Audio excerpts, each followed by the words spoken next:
But at the end of the day, we just kind of had to get together and say, let's settle down, just play our game, don't think about it too much. Don't, let the fact that, it's maybe our first time playing the shoe, like, just got to settle in, and play football. And I think we did a good job of that in the second half. But, we definitely need to work on, starting a little faster, starting a little better, and not having those mistakes that we had in the first half, me personally, included in that. And, I mean, we built off it, and, we came out in the second half and guns a-blazing and did really well. And obviously a win is a win. And when you win by as much as we did, like, it's good. And, I'm happy that we won. But there's still a lot of stuff to clean up.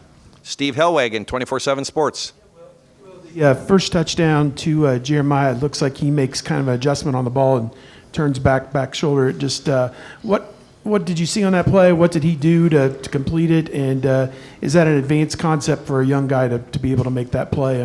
If he's pressed and it's one-on-one, put it up, and he'll make the play. And that's exactly what he did. I just saw he was pressed, so I tried to put it up over top, and he actually made a little adjustment and came back to it. And I mean, that's all I got to do is just give him a chance, and he's going to do the rest. You guys saw that today. Over to the right, Austin Ward, the podcast. Well, Ryan said that nobody needed to say anything to Jeremiah after that drop screen there on the opening drive. Like, is that the case? You just No, there was no word said. I mean, none of us were worried about him at all. I mean, we were, obviously, it's a drop, it's uncharacteristic, but hey, I made a couple of bad passes, and it's not gonna be perfect, man. But it's that next play mentality. Mental toughness is the ability to move on to the next most important thing. And we knew his maturity level. We weren't worried about it, and he came back and had a great game. So. Will, over to the left, Bill Rabinowitz, Columbus Dispatch. Well, you've been here 8 months. You probably wondered what it would be like to play in the shoe, just the whole atmosphere. What was it like? How glad are you to have it under your belt? It's cool, man. It's a pretty freaking cool stadium, and the fans and the band and just I've never been a part of so many different traditions, and I had to learn like all these new traditions that we had, and it's cool, man. It's fun. It's like it makes it more engaging, for everyone involved, and like the skull session and just getting to experience all this stuff that I've heard about for the first time was really fun. And now that I got it all under my belt, it's like, all right, now I've done it, and now it's, it's business as usual from now on. But it's still cool, and it's still fun to appreciate it, when, I only have 12 opportunities as a Buckeye, guaranteed. And, obviously, hopefully we get 16 or 17. But, I only have so many opportunities as a Buckeye, so I gotta soak it all in and enjoy it while I'm here, man. And it's quite an environment, quite an atmosphere, and I'm just glad to be a part of it. Great. Over to the right, Dylan Davis, Delaware Gazette. You've made it clear before, no disrespect to the guys you played with at Kansas State, but it's a little bit different here with the guys you're throwing to. I guess just, some guys that maybe you wouldn't think would be open. So I guess how did that materialize on the field for you, seeing that in a game, and just how did it feel compared to maybe previous starts? Yeah, it's a freeing feeling when you can kind of just put the ball up and let those guys make adjustments, and you don't have to be as perfect, and that's nothing against, my guys. I had a ton of playmakers at K-State, and I love those guys, and those guys were making plays for me too. But, I'm just trying to talk about the dudes we got here, man. Like, we got some dudes, and it showed out today. And I think, even, down to the Jaden Ballard and Brandon Innes and Bryson Rogers, like, we got depth at that position too. Like, it's cool, man. It makes my job easy. Dan Hope, 11 Warriors. Will, was there a moment in this game where you felt like you and the offense kind of settled in?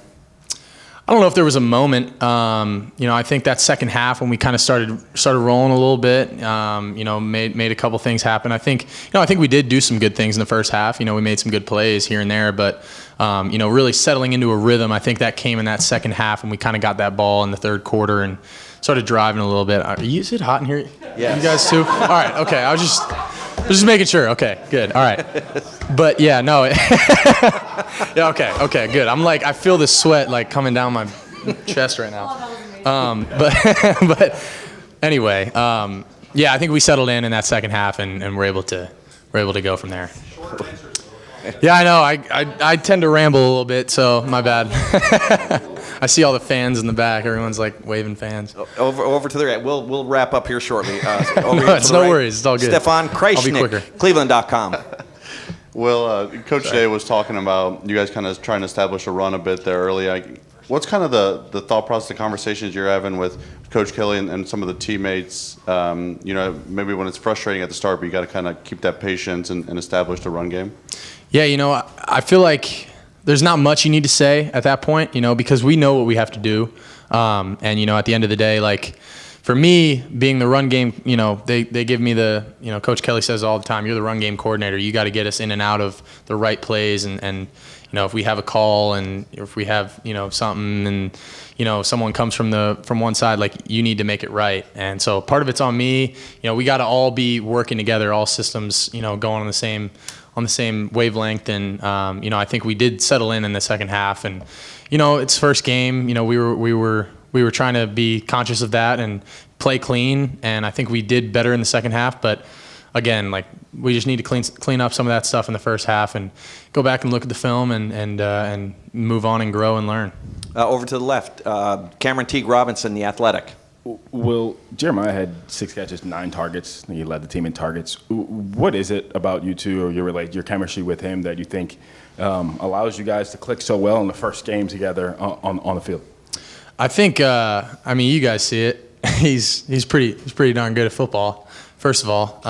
But he understands the game like really well. And I think there was the third down where I kind of maneuvered a D end that dropped and to get him a ball and a curl, and just the wherewithal he has to kind of figure out like, hey, maybe just wrap him a little bit in that window. He understands the game very well, and that's Emeka, Carnell, like those guys understand the game like unbelievably well, like all of them do. But Jeremiah, he's a dude, man, and if you get him in one-on-one coverage and he's going to win, and at the end of the day, like this is just a start for him. I'm excited for him. I think we're starting to develop a lot of chemistry, and I'm excited to see, how this season goes for him. And, he's a phenomenal player and he's going to have quite a few more targets this year, I'm sure. 3 more questions. Tim May, Letterman Row. Yeah. Will, I was just wondering what your favorite pass was today, and I was wondering if the one to Carnell Tate would be right in there because you had him around the fly and he took it to the end zone. Yeah. And then the deep one to Jeremiah Smith. I think y'all ran 11 plays in the third quarter and had 135 yards and 2 touchdowns. So. Yeah, but I go don't ahead. know. That's a hard one. I don't know if I could pick my favorite throw from today. Probably that fade ball to JJ in the corner of the end zone, or that little peak throw I threw to him in the red zone.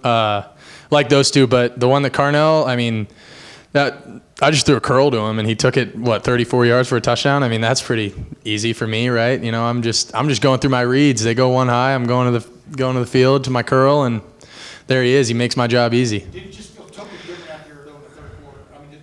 I'm just wondering for you guys offensively. Yeah, I don't think there was anything that switched or anything crazy. We just settled in a little bit. And, I think we were just comfortable, and it just kind of things started kind of going our ways. I feel like for me especially, I started kind of taking the game as it came to me and trying to not trying to force things. I think there were a couple times in the first half where I was just forcing things and trying to make things happen. And with this team, with the guys we have, like the more I can just let the game come to me, it makes my job easy, and we can get rolling.